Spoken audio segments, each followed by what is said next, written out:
The question you may be wondering, is it too late to be an influencer? Of course not. Hello, it is never too late to do what you love and to create content that inspires people. But the magical 3-letter word, things are different now than the people that started 5, 6, 7, 8 years ago and got to ride a big wave, right? Because as you guys probably have gotten the drift, the influencer market is not going away. It has boomed in numbers. I'm talking, this started as a $1 billion economy and is now close to $500 billion, right? In just a short time frame. So we have seen an explosion on all fronts. We've also seen a lot more people take this path a lot more seriously, which is refreshing. I think back in the day, people made fun of creators and influencers, and now people are a little bit more open to it. But I think the biggest hesitation I've got is, Nina, is it too late? Is it too late? Did I miss the boat? And I'm here to reassure you that you did not miss the boat, but there are things that you're going to want to consider if you're just getting started now. Because again, when you see the big picture of where you're going, then you can make smart decisions. Now, I'll say this once and I'll say this 100 times, but starting is the hardest part. Just starting. People get in their own way. The human part of us, I always make jokes to my inner circle community. It's my private membership community. I always make jokes. I think we all need a therapy session. Like, why are we so afraid, right? What is holding us back? What are the limiting beliefs that we believe about ourselves that are stopping us? Starting is the hardest part. Once you're able to kind of push through that initial ice, then you'll see it just gets easier. Now, people always say, well, where do you get that motivation? How do I get motivation? I read in an amazing book by John Maxwell that motivation isn't something that you get. It's a byproduct. So that means when you're doing something, then you get motivated. It's not something that you can go find, right? Or something that you can go get. It's the outcome of doing. And the way that you're going to get into this influencer space is to do, is to post, is to try. The hard part about this industry is that we have to fail publicly. If you go and look at my first videos, oh my gosh, you'd probably make so much fun of me, right? But you have to fail publicly. You have to put yourself out there and try different things and be okay, genuinely okay with that, not necessarily doing well. Creators who let likes validate them, shares validate them, oh, this video did good, so therefore I'm good. All of that, those people crumble because mindset, holy smokes, it is important. Because once you let social media algorithms or the likes or the this or the that validate you as a person, that is dangerous water, right? You don't want to get in there. You don't want to let external things validate your self-worth.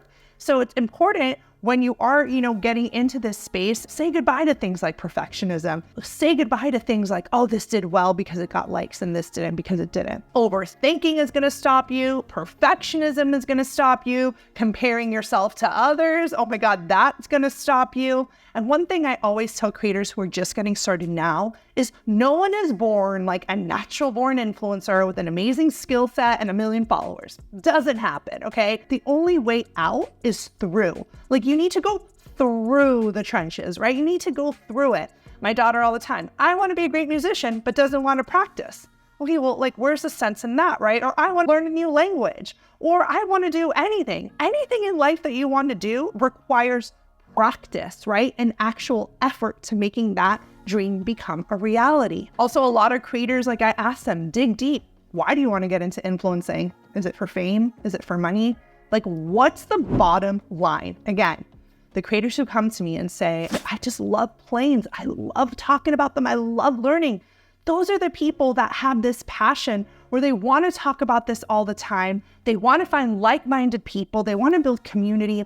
I think that works really well. Now, one thing you need to consider if you're starting from scratch, again, we're in different waters right now. I will never tell you it's too competitive because you're not going to hear me say that. I think there's room for all. But I will tell you that if you're doing the same thing everyone else is doing, how can you make it different? How can you stand out, right, within your niche? Or what is it that you bring to the table that kind of adds something fresh?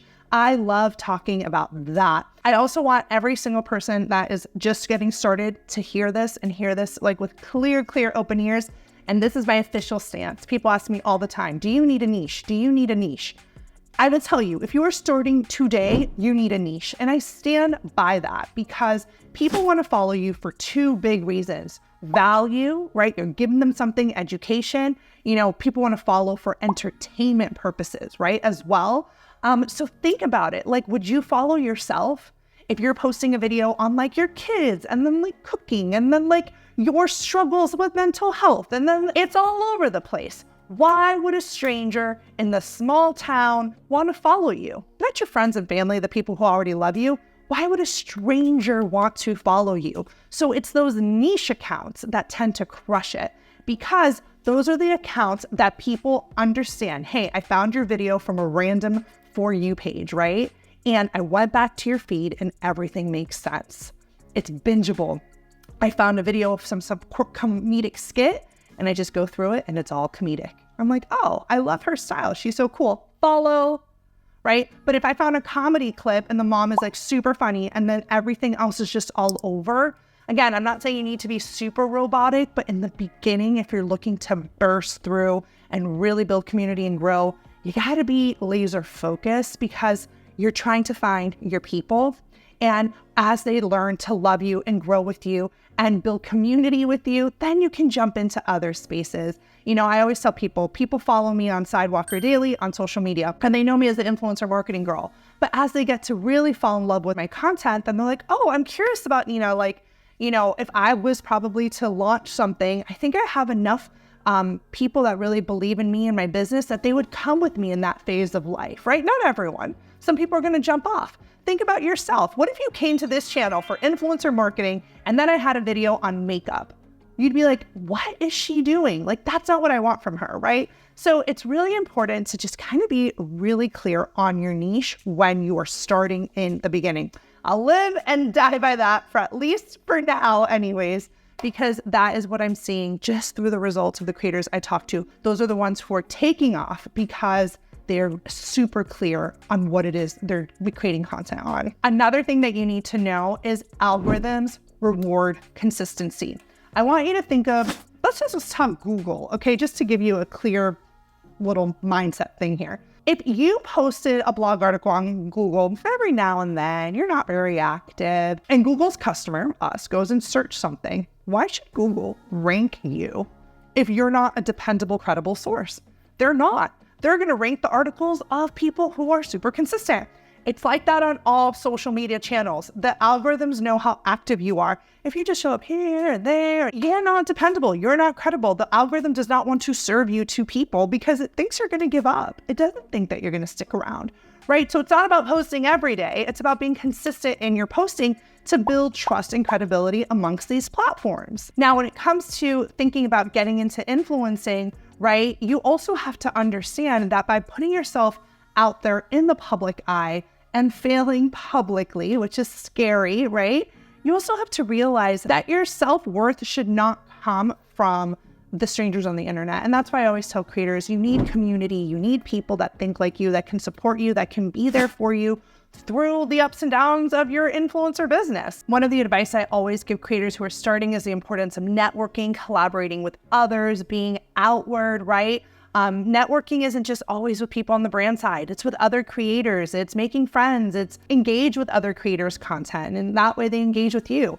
Also, the importance of being adaptable, right? Like if you want to get into influencing, you have to know that like you will need to move. You cannot be someone that's just like stuck in your ways, right? Like if YouTube Shorts comes out, that means YouTube wants us to use Shorts. Instagram puts out Threads. Instagram wants us to use Threads, right? So you will have to be adaptable to the different things that come because social media is a wild ride. Like an app can be here one day and leave the next, right? So you do want to be able to be adaptable and always grow your email list. I know y'all don't want to hear it. I have videos on growing your email list, but because you just don't know what is happening with those apps and you want to always have, your humans in your email so that you can always access them in case a new platform does come and you need to start anew. If you are a newbie influencer, remember, even if you're just getting started, you should be creating content. You can still pitch content to brands. You can still work with brands, even if you're just getting started by creating UGC content. I have tons of videos on my channel all about UGC content. And when you come to my live trainings, I talk a lot about pitching content, especially if you are a newbie, because you can't pitch influence. You don't have it. So you want to pitch content to brand partners. So if you haven't been to one of my live trainings, make sure you sign up. I'll leave a link below. They are fun, they are live, they are informative, and I will see you guys there live and answer your questions in the chat. All right, guys, I hope this video gave you some perspective and give you permission to press go, but always reflecting, as to your mission, what is it that you want to bring in the community that you want to build? And I hope to see you guys in the next video.